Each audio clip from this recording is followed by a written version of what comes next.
Live from the CBS Broadcast Center, this is CBS 2 News at 11. Breaking news, a 737 skids off the runway at LaGuardia on the plane. The man who could be our next vice president, Indiana Governor Mike Pence. Good evening, I'm Kristine Johnson. And I'm Maurice Dubois. We have team coverage on the breaking news tonight. We begin with CBS 2's Valerie Castro at LaGuardia, where we've just learned the NTSB arrives tomorrow. Valerie. Maurice and Kristine, the airport was completely shut down for a short time earlier this evening. Right now, everything is open except for the runway where this all happened. Behind me, you can see the Boeing 737 still on the tarmac in the place where it slid to a stop. A torn-up tarmac at LaGuardia after the campaign plane carrying Republican vice presidential candidate Mike Pence skids off the runway. The Port Authority confirms the 737 overshot runway 22 with more than 30 people on board as it came in for a landing. Eastern, stop, Eastern. We have an issue on the airport. Yeah, the airport's closed. There was a 737, I guess, split off the runway. Those on board, many journalists on the campaign trail who say the plane made a hard landing and fishtailed to a stop. Governor Pence quickly checked to make sure everyone was okay and reported there was mud on the windows of the plane. Outside, the damage to the runway was clear, but the ground in that area is meant to give way. Approximately 80 arrestor beds were destroyed.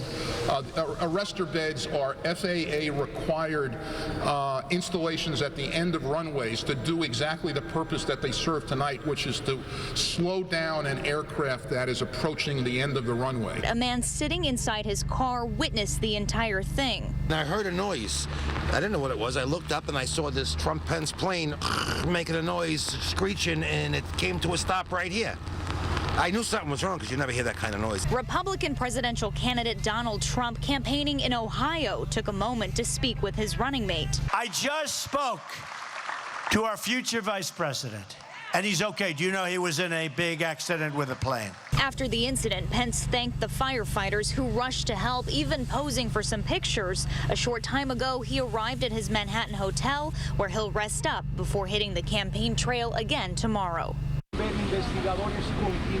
Democratic presidential candidate Hillary Clinton tweeted a short time ago saying she is glad to hear Mike Pence, his staff, Secret Service, and the crew are all safe. Reporting live from LaGuardia Airport, Valerie Castro, CBS 2 News. Okay, Valerie, let's switch now to CBS 2's Jessica Layton. She's been talking to passengers affected by the delays this caused. Jessica.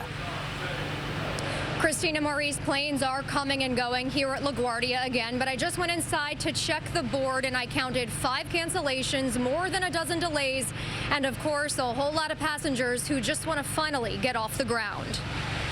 Frustrated families. Every single time I fly out of LaGuardia, something always happens.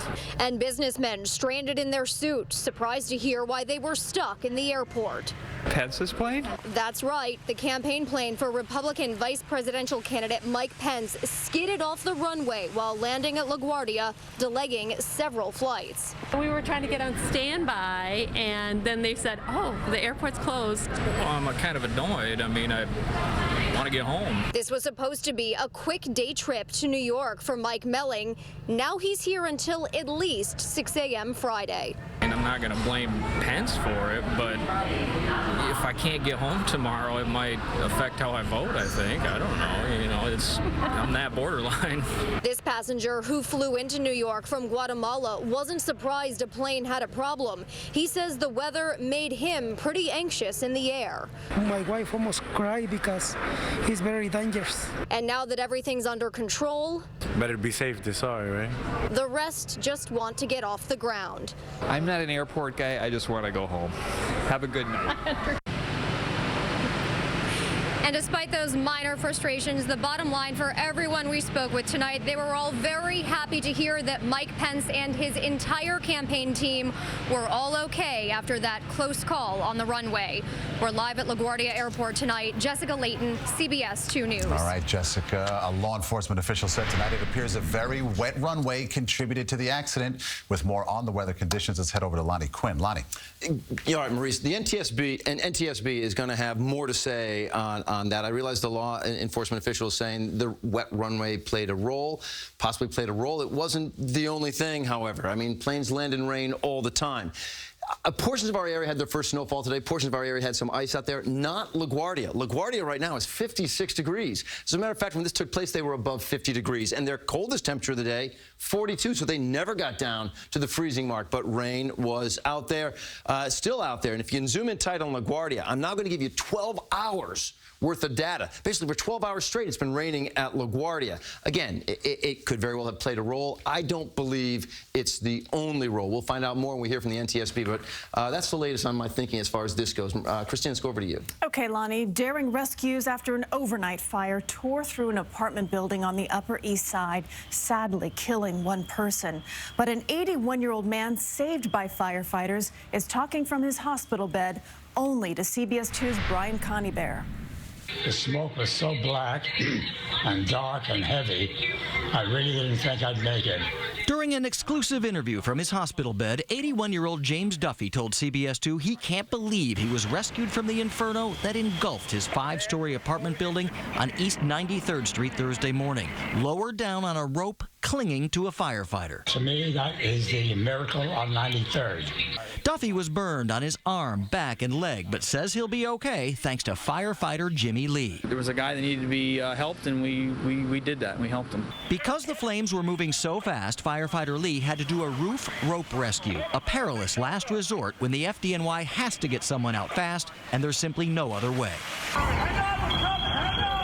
In the chaos, some firefighters shouted up to Duffy, telling him to hang on. Several others on the roof lowered Lee down in a harness so he could grab the man who suffers from asthma through his kitchen window. He was sort of crouched over. He had his hood up, just trying to protect his head. And I just sort of reached in and said, let's go. If the fireman didn't come at that time, I would have been gone. It was that close. The fire started at about 3:30 a.m. on the first floor of 324 East 93rd Street and quickly spread to the adjacent buildings. One man was trapped in the third-floor hallway and unfortunately did not make it out alive. 4 other civilians were hurt and 1 firefighter hospitalized. But Duffy was saved with just seconds to spare. I looked back up, and the windows we were just in were fully involved in fire, and the rope that we came down on was on fire. He's an angel from heaven. Did a great job, Jim. Thanks again. He is in remarkably good spirits for what he went through today. Investigators say an electrical problem sparked that blaze. 28 people had their apartments completely destroyed. Live in the newsroom, Brian Conybeare, CBS 2 News. Brian, thank you. A New Jersey teacher is under arrest accused of sexually assaulting students. Investigators say Leo Donaldson assaulted 2 boys at his home over the past year. Donaldson teaches architecture at Bloomfield High School and also coaches track and cross country. In a statement, the school says it is saddened by the allegations and is offering counseling to students. A new survey from Runner's World highlights the risks many women face while going out for a jog. The magazine questioned 4,500 women and men. 43% of women say they've been harassed while running. That's compared to just 4% for men. There's little respect for female runners. It worries me if the woman feels like she can't go out and run and enjoy her run and feel, empowered by the run. Those fears hit home back in August when 30-year-old Karina Vetrano was strangled and sexually assaulted while out jogging alone in Howard Beach, Queens. There have been no arrests in the case. A new form of birth control is under review, and it's for men. Researchers in Europe and Asia and Australia injected 320 men with progesterone and testosterone. After about 6 months, their sperm counts decreased dramatically. They considered treatment success to be a sperm count less than 1 million moving sperm per milliliter. That's a very low sperm count, but it's not 0. 4 pregnancies were reported during the study, which was published in the Journal of Clinical Endocrinology and Metabolism. Researchers stopped enrolling new participants. The trials have been halted because of some side effects like depression and mood disorders. Still ahead right here at 11, from class to Fight Club. Wild brawls from a New Jersey high school posted on social media. So what's being done to stop the violence? Inside a secret dinner party, but it's not what you might guess. There's an ingredient that could send these guests to jail. And it's not just for TV. The people behind Pure Genius say new life-saving technology could be a reality. And my weather watchers have been hard at work today, sending in some great pictures north of the area. Had some snowfall out there. Take a peek at this from Charlie Hoffman. Yep, white on the ground. Who had the biggest snowfall amount? We'll talk about that and what your day looks like tomorrow in just a bit. And we continue to follow breaking news at LaGuardia Airport. Investigators with the NTSB have been deployed to begin investigating what caused Mike Pence's plane to skid off a runway. The flight was carrying the Republican vice presidential candidate, his family, staff, and a group of journalists. Witnesses say a wet runway likely contributed to the incident. No injuries were reported, and flights have resumed. A live look now at the plane carrying that group of people. Runway 22 does remain closed. Tonight, 23 disturbing videos on social media with one thing in common. They all show teenagers from Neptune, New Jersey fighting. All the clips had been posted to a Twitter account. Parents are alarmed, but police say they've already taken action. We can't have that in our schools or anywhere else. It's unfortunate, and it concerns me greatly. They're well over a year old and have occurred in the past. Very few, if any, are recent. We have made arrests in some of these instances. Many of these videos were taken at Neptune High School, where police are stationed. The principal contacted Twitter to have the videos deleted. New tonight, now an underground movement happening in our area is pushing the envelope of what is only legal right now in 4 states. CBS 2's Janelle Burrell takes us for an exclusive inside look at a secret dinner party where cannabis is a key ingredient. The secret address sent to a select guest list just an hour before dinner. But this isn't any ordinary weed party with pot brownies. This is a 5-course meal, all of it sautéed, tossed, seasoned, or fried with marijuana.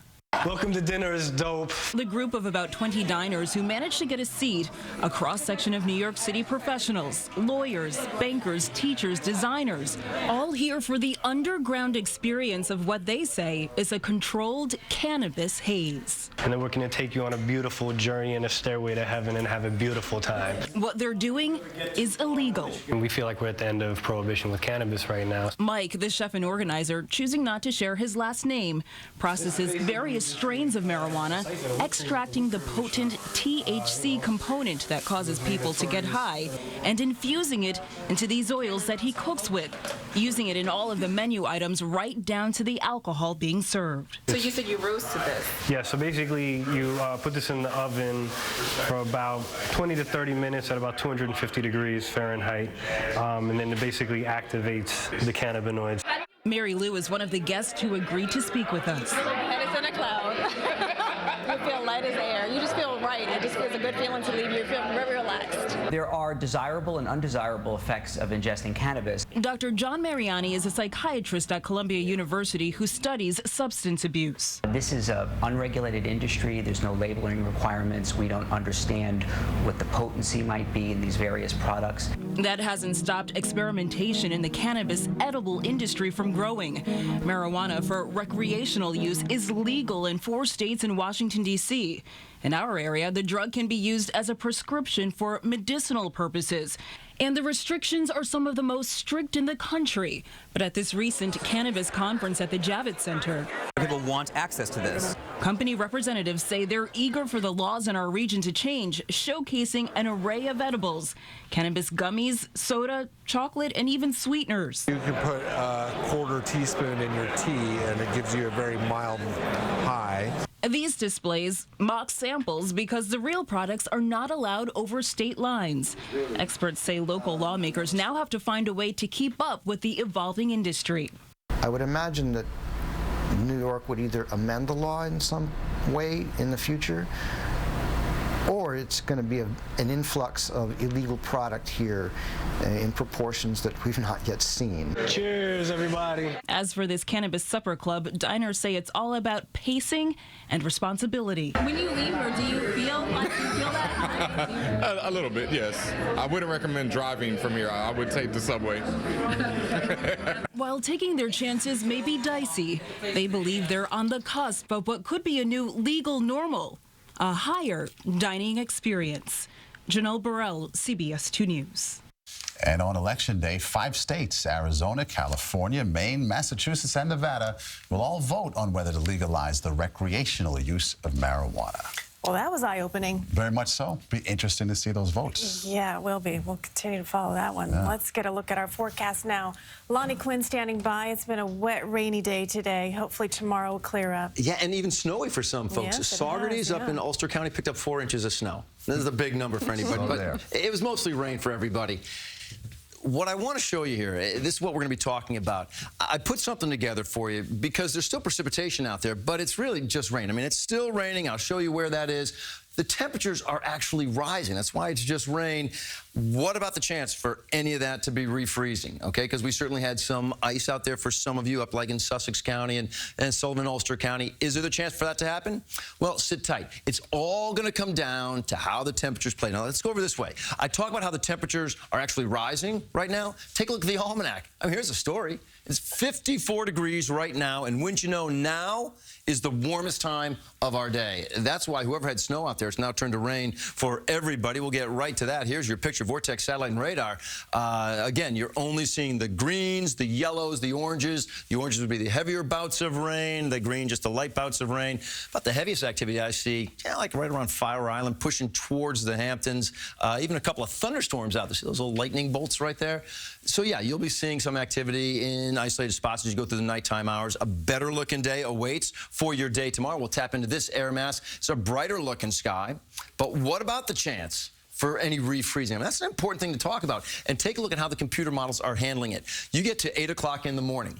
All right, everybody a little too warm for the refreezing, except possibly Monticello registering like a 33 at 8 o'clock. That's right in the middle of your commute in the morning. If that's where you live and that's where you're hitting the roads, I want you to be careful, especially on overpasses, on bridges, because they would freeze first, and you could certainly freeze at 33 degrees if it's an overpass or a bridge. Then you get into your afternoon on Friday. We're hitting somewhere in the lower 50s, I think, in New York City. To Saturday we go. We got to talk about your weekend, because here's the deal. High temp on Saturday, it's going to be about maybe 64, 65 degrees. Looks pretty good. A very slight chance at any wet weather on Saturday, but there's a slight chance. Then you get to Sunday, and again, a slight chance for a spot shower. Later in the day could be a better bet for some wet weather, but again, I think the bulk of your day on Sunday could be okay with a high temp around 64 degrees. Here's your Halloween forecast. Getting to Monday, it's nice and spooky out there with a high temp of 59 degrees. Kids go trick-or-treating in the lower 50s with a pretty good-looking sky. And here now, your extended forecast. Take a look at that one. 54 tomorrow. 10 degrees higher for Saturday and for Sunday, up to 64 degrees. Then we get you to your Halloween at 54, again looking pretty good. Next week actually looks like a pretty nice fall week. 61 on Tuesday, 63 Wednesday, 64 on Thursday. You do not see a lot of rain clouds out there. The rain clouds were with us today, and the rain that we picked up, I went out for the dinner break, and it was really sort of coming down up there. It's a beneficial rain. We have needed it. Yeah, let's get it behind us, though. Thank you, Lonnie. It's almost done. Thank you, Lonnie. Otis is here now with a look at sports. Otis. Kristine, the injury bug continues to make its way through the Jets roster. Nick Mango, this time the center of attention. Now, while Ryan Fitzpatrick took the majority of the criticism this week, the quarterback on the defensive side got his fair share. No man is truly an island. You may have just watched Pure Genius, the new medical drama here on CBS. Dermot Mulroney and Augustus Prew star as visionaries in medicine, the team using the most advanced technology to treat rare and incurable diseases. Dr. David Renaud helps guide the cast. He was inspired to become a doctor after he was paralyzed in a car accident at the age of 19. I woke up, in a hospital room after 2 weeks, and with a doctor standing at my foot of my bed telling me you're never going to walk again. Everything that's in the show is real. It may not be here yet. Some of the procedures or apparatus that we use, new gadgets, are really right there. By demonstrating treatments that are being tested or just imagined, Pure Genius hopes to inspire change in healthcare. Cutting edge. Still ahead here at 11, Darrelle Revis going on the defensive. Plus, the Islanders take on the defending Stanley Cup champions in Pittsburgh. Otis Livingston is next with sports. Now, your Cheap Sports Desk. Let's get our injury report from the Jets with Otis now. We have to do this every single day, don't we? Doesn't look like Nick Mango will play this Sunday in Cleveland. The 7-time Pro Bowl center was seen with his injured ankle in a walking boot. Muhammad Wilkerson, Brandon Marshall, both limited in practice today. Jets, to a man, say they can't overlook the winless Browns, especially that Jet defense that's given up a number of big plays this season. Ryan Fitzpatrick on offense is the only Jet coming under fire. Future Hall of Famer Darrelle Revis has taken some heat for his play. He's making quarterback money and is held highly responsible for the defensive backfield. That's how it goes.